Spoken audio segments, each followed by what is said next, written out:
या सर्वांसाठी एकदा प्रचंड टाळ्या होऊन जाऊ द्या. इथे उपस्थित असलेले आदरणीय मान्यवर व सर्व प्रेक्षकांचे मी संयुक्त मिसळ व माझी सखी आराध्या वानखडे आपल्या सर्वांचे मनापासून स्वागत करते. आराध्या, तुला वेगवेगळे खेळ खेळायला आवडते का ग? हो, खूप आवडते. आराध्या, तुला माहीत आहे ना आपले मराठी महिने 12 आहेत व त्या प्रत्येक महिन्यात वेगवेगळे सण येतात व आपण ते सण खूप उत्साहाने साजरे करतो. अगदी बरोबर. तुला माहीत आहे मला श्रावण महिना खूप आवडतो, कारण त्या महिन्यात खूप जास्त सण येतात व त्या महिन्यात ऊन पावसाचा खेळ सतत चालू असतो.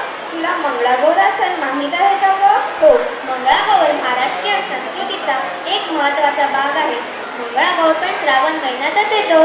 बालकवीने श्रावण महिन्याचे वर्णन किती सुंदर केलेले आहे ना. हो, माहीत आहे मला. बालकवी म्हणतात, श्रावण मासी हर्ष मानसी हिरवळ दाटे चोहीकडे, क्षणात येती सरसिर शिरवे सणात कोवडे ऊन पडे.